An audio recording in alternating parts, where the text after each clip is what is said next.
Olá! Hoje a gente vai fazer uma viagem bem profunda para entender do que é feita a crosta da Terra. E, para isso, vamos começar bem do começo, dos blocos de construção mais fundamentais que existem. Pensa só, esse chão que a gente pisa todo santo dia, que parece tão sólido, tão permanente. Na verdade, é feito de poeira estelar. É isso mesmo. Os mesmos elementos que foram criados lá no coração de estrelas bilhões de anos atrás. E toda essa poeira cósmica é perfeitamente organizada pelas leis da química. Bom, vamos mergulhar nisso para entender como essa mágica toda acontece. Primeiro de tudo, é essencial a gente se dar conta de que a nossa civilização, ela inteira, depende dos minerais. Eles são muito, mas muito mais do que simples pedras, viu? É só olhar para o nosso dia a dia. O sal que a gente usa na comida é um mineral, a halita. Os fertilizantes que garantem ao nosso alimento vêm de minerais. E os metais para a indústria, os materiais para construir nossas casas, nossas cidades, pois é, tudo isso vem da terra. Só que essa dependência tem seus riscos. Olha só essa citação. Ela fala sobre o quartzo, um mineral super comum, e respirar a poeira fina dele pode causar uma doença seríssima, a silicose. Isso mostra como os minerais são essenciais, claro, mas também podem ser bem perigosos. Então, para entender de verdade os minerais, a gente precisa dar um zoom, mas um zoom gigantesco. Vamos descer até o nível dos átomos, porque é lá que as regras do jogo são definidas.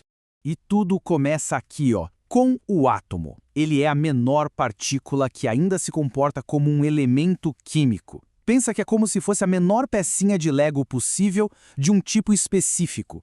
E o que junta essas pecinhas? A ligação química. É a força, a supercola que mantém os átomos grudadinhos. E como a gente vai ver, o tipo dessa cola muda absolutamente tudo. E aqui está um exemplo que é simplesmente perfeito. Diamante e grafite. Os dois são feitos da mesmíssima coisa, carbono puro. Só que um é o mineral mais duro que se conhece, e o outro é tão macio que a gente usa para fazer ponta de lápis. A única diferença? O jeito que os átomos estão arrumados. E isso nos leva direto para a ligação covalente. No diamante, os átomos de carbono compartilham elétrons numa estrutura tridimensional super rígida, super forte. Essa ligação poderosa que dá ao diamante aquela dureza inacreditável. A estrutura, no fim das contas, é tudo. Certo? Então já sabemos que os minerais são feitos de átomos ligados uns aos outros. Mas o que exatamente faz com que uma substância seja considerada um mineral por um geólogo? Bom, para isso existe uma checklist bem oficial. E é essa aqui. Para ser um mineral, a substância precisa passar por 5 critérios. Tem que ser natural, ser sólida, ter sido formada por processos inorgânicos, ter uma composição química definida e, o ponto-chave, uma estrutura cristalina, ou seja, um arranjo interno de átomos bem organizado. Vamos ver uns exemplos para isso ficar bem claro. Gelo numa geleira. É mineral? Sim, cumpre todos os requisitos. Agora, a água de um rio? Não, porque é líquida. Ouro? Com certeza, um mineral clássico. Aço? Não de jeito nenhum, porque ele é feito por nós, não é natural. Quartzo? Sim. E o carvão? Não é mineral, porque ele vem de matéria orgânica, de plantas. E sabe aquela estrutura interna organizada que eu comentei? Ela não é invisível, não. Ela deixa pistas bem claras no mundo que a gente vê, propriedades físicas que servem para a gente identificar cada mineral. Olha só que coisa linda! Isso é pirita, o famoso ouro de tolo. Repara como ela cresce formando esses cubos quase perfeitos.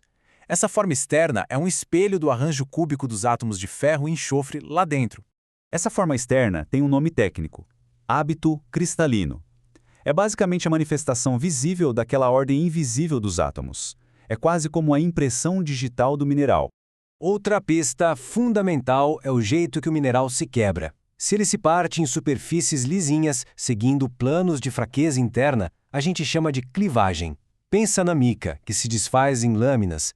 Agora, se ele quebra todo irregular, como o quartzo, a gente chama de fratura. E a dureza? Para medir isso, a gente usa a escala de Mohs. É uma comparação, que vai de 1 a 10. O talco, com dureza 1, é super macio, dá para riscar com a unha. O quartzo, que é 7, já consegue riscar vidro. E lá no topo, com dureza 10, está o imbatível diamante. Ok, a gente já entendeu os átomos, entendeu os minerais, agora vamos dar o último passo e ver como esses minerais se juntam para formar coisas gigantescas, as rochas que compõem o nosso planeta. A definição é bem direta. Uma rocha é um conjunto de um ou mais minerais. Então a ideia é essa.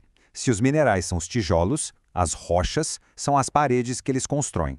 Vamos começar pelas rochas ígneas, aquelas que vêm do resfriamento do magma. E a velocidade com que o magma esfria é o que define tudo. Se ele esfria bem devagar lá no fundo da Terra, forma rochas como o granito, cheias de cristais grandes. Mas se ele sobe até a superfície, vira lava e esfria rapidão, aí forma rochas como o basalto, com cristais bem pequenininhos. Mas a história não para por aí, não. Nenhuma rocha dura para sempre. O nosso planeta está sempre se transformando numa espécie de ciclo de reciclagem geológica que não tem fim. E isso nos deixa com uma pergunta para a gente pensar. Se as rochas estão o tempo todo sendo quebradas, transformadas e criadas de novo ao longo de milhões de anos, será que esse chão sob os nossos pés é tão permanente assim quanto parece?